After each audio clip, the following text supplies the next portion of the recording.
Transformation to me is truly taking it from something that most would see as drab or ugly or boring and making it something that is majestic.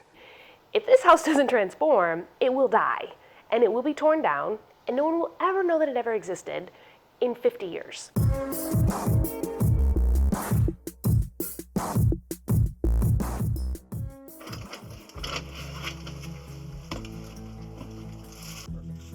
Smell it, James.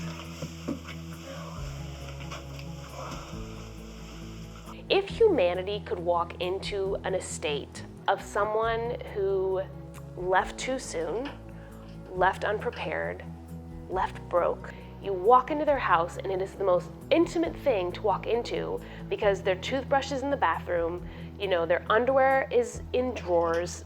You want to take that Christmas tree to 4-H?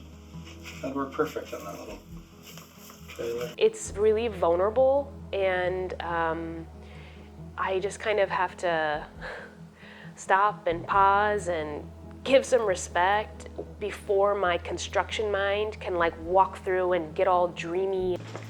Kitchen, gut. Flooring's gut. I have to figure out if we're gonna take down the wall or not. It's so easy for my imagination to see the potential. Do you want your sink back here, or would this make more sense for an oven nook, right? Where you can build in your oven and have something really showcasey.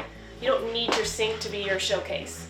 You would drop your sink in an island and make it functional and have some seating. Both of us see, I think, every single home we've ever bought, a personality.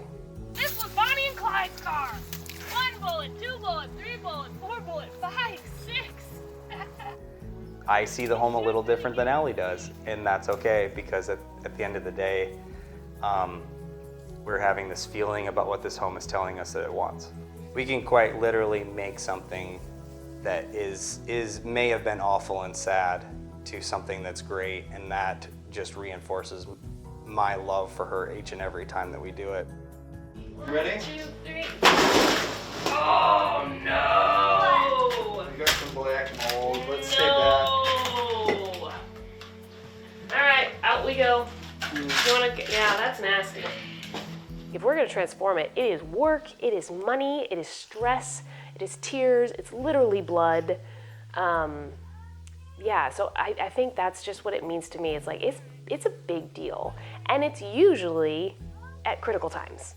If this was easy work, and if it didn't really burden our personal bank account the way it has burdened our personal bank account, to make decisions that we make to stay true and authentic to who we are, sometimes is painful. And we sacrifice things to do that. If we didn't believe that to our core, I could cut 1,000,000 corners and I'd be a millionaire.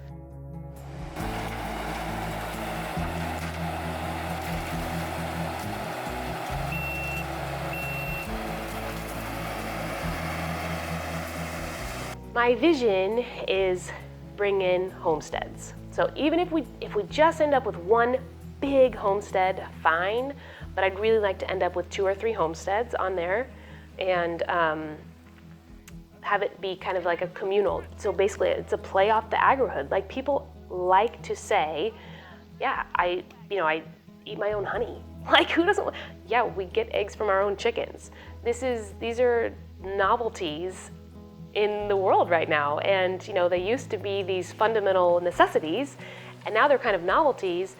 But as we come back into this novel sort of where it's culturally cool or culturally trending, the reason it is culturally cool and trending is because we should be getting some sort of food source from our backyard. And you don't have to have a 55 or even a 10,000 acre farm and raising 800 head of cattle and doing beans and corn, all that. That's absurd. This is the whole point, to make agriculture fit back into the neighborhoods, because we kicked agriculture out of the neighborhoods. We did that a long, long time ago.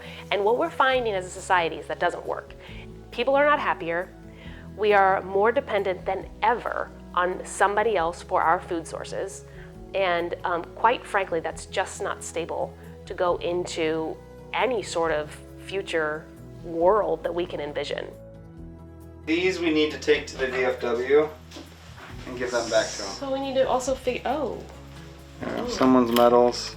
I really hate the word flipping. I honestly can say, I don't feel like that's what we do. When it's a narrow-minded vision of profit only, you really start cutting out anything custom, you really start cutting out the character of the home, and you automatically are gonna start cutting corners. Why rip out character that isn't inhibiting the value of a property?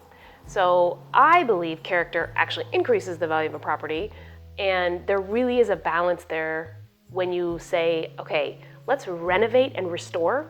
Oh! Ah, that's a bobcat. Yes, we are technically flipping the property. We're making it from something that not a lot of people like, maybe it's ugly, maybe it's broken, and we're gonna flip it upside down and we get to make money off of that. That's great. But we're also, while we're doing that, we're renovating the right way and we are restoring things if they need to be restored. We quite literally see them as something that needs to be brought back. And when she walks through and we walk through and we're spitting eyeball or ideas that we could do this and we could do this and this would make this, it's never to change the home to be cheaper. It's always to make it, and not a monetary value, but to be worth more to a family moving into that home. I really do feel like we're bringing something back. She's a keeper.